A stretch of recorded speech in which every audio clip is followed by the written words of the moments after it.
little hauls, but I'm gonna show you guys everything I bought this month because I'm trying to track my spending. Kind of have a spending problem. Okay, so I just got a white pair because I lost mine like a year ago. And I got these like Nike shoes and they're really cute. Okay, so now let's get to what I got. So first off, I see this shirt that I got. And it's orange and it says Aloha in blue. It looks pretty big, but here it is. I got a package yesterday, but then I ordered the next day, so I got another one. Okay, so first I got these little 4 bracelets and they say, "What would Jesus do?" And it's really cute, and I really just wanted the pink one. Then I got this bracelet. It's like a little Pandora dupe, and I don't know how to open it. Like, I'm struggling to open it. Looks a little rusty.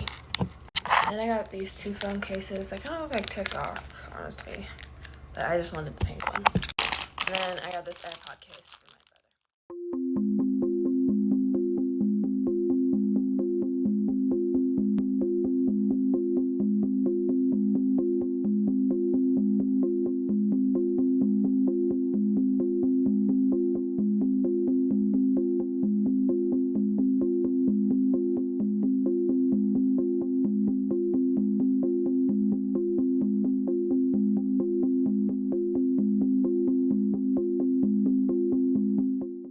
Also, I feel like social media has to do like a lot with it, like especially TikTok. Since I'm on it for so long, I feel like that's where I see like a lot of the things, because obviously like it's your For You page, so it's like things that obviously like are gonna be what you're interested in. So when I see new things come out and like people review it or like go out to like buy it, then I'm like, oh, I want it too. So like I'll like make the plan to buy it as well if it's something I'm already collecting, whether it's like a new Lulu jacket, a new album, even like a new Sanrio like figure, like I'll go and buy it. And then like with people I'm around, the main people would be my friend group from work. Let's say like one's off, she sends it in the group chat, "Look what I just found," and then everybody wants to go buy it. Or I'll do the same thing where I'm like, "Oh, look what I just found at the mall," and then they will all want to go get it as well. So I feel like we all influence each other with the whole like collecting and fangirling. Like if it looks cute, I want it. Sunny Angels, there's so many, there's different series that I was like, oh, if there's a series I like, I want the whole thing.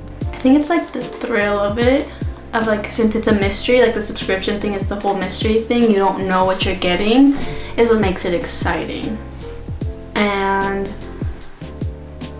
there's like, they sell cases of them too, so you could buy the whole series if you wanted to at once, but obviously that's a little too much. I don't think I've ever gotten to that point, but if not, like even in stores they're making them like more easy to access, like at Miniso now they sell them, so it's like a lot more easy to just grab them instead of like buying the boxes through the website.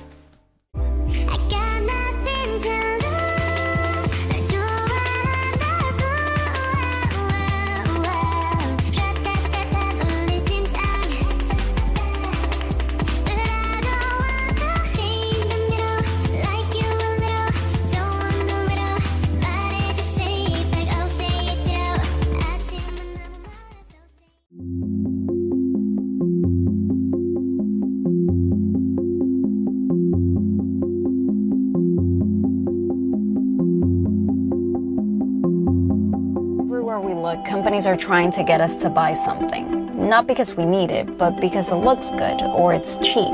Consuming so much is wrecking the planet. In 2015, we sent 10 million tons of textiles to landfills in the US. That's the equivalent in weight to approximately 5 million cars. All of it in our landfills. And this is where you think, well, I don't throw my clothes in the garbage, I give it to people who need it, or I recycle it. The problem is the clothes you bring here, or here, doesn't always end up where you think it does. Poorer countries are getting flooded with our used clothes. So much that in 2015, East African countries like Kenya tried to ban secondhand clothes from their markets. They said the influx of cheap clothes was destroying their local textile industry. But secondhand clothing is a multi-million-dollar industry in the US. And in 2018, the Trump administration threatened the East African nations with tariffs if they stopped taking our used clothes. And most of them backed down. I think that the public highly misunderstands what donating your clothing is all about. If we continue to consume as much as we do, we're already flooding markets that don't need our clothing anymore.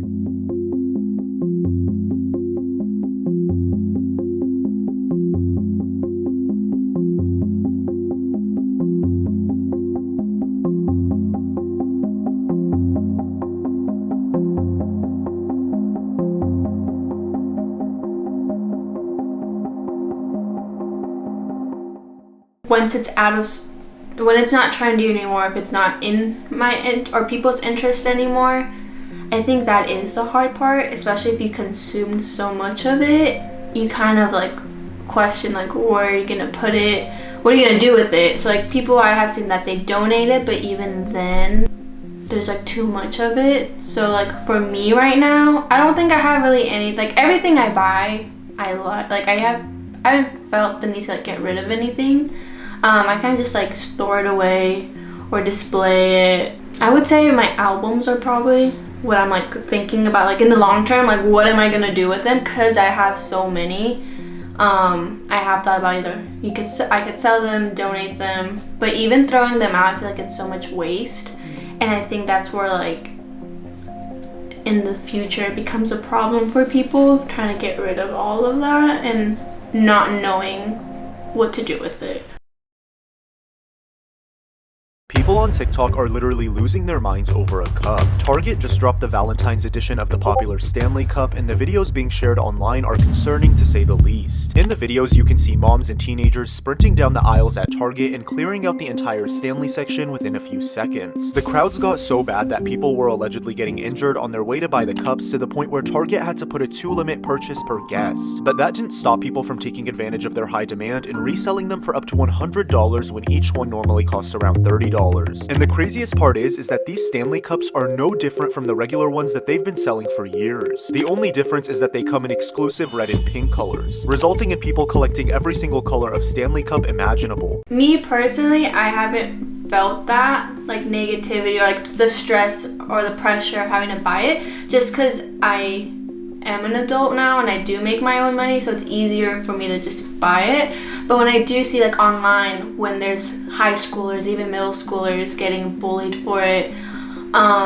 it's kind of sad to see that people treat you based on certain things you own. So an example, like I could say something I could like I've seen personally is like at work, every girl has a Stanley Cup. So if there's one that doesn't have it, then they feel pressured, because it started with one girl, then 2 girls had it, and now like most of the staff has one. So I think they probably did feel pressure to like buy it just to fit in, or like that's something you can make conversation with somebody. You could get along with somebody. And now the already viral sensation is trending again because the hot cup commodity is being blamed for bullying in schools. Sharon Crowley gives us the 411.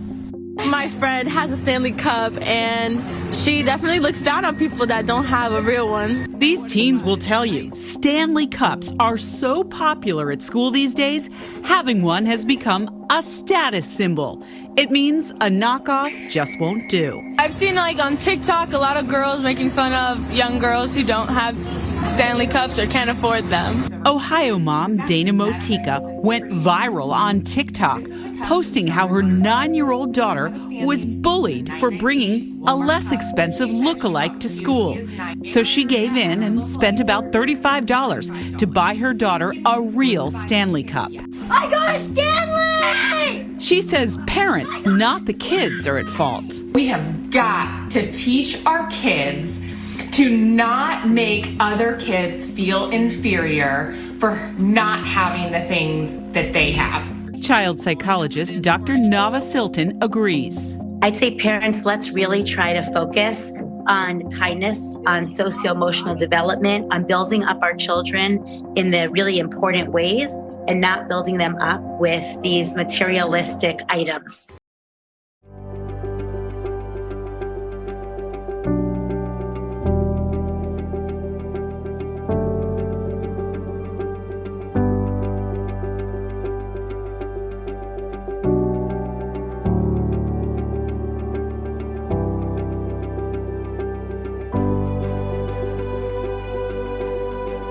you.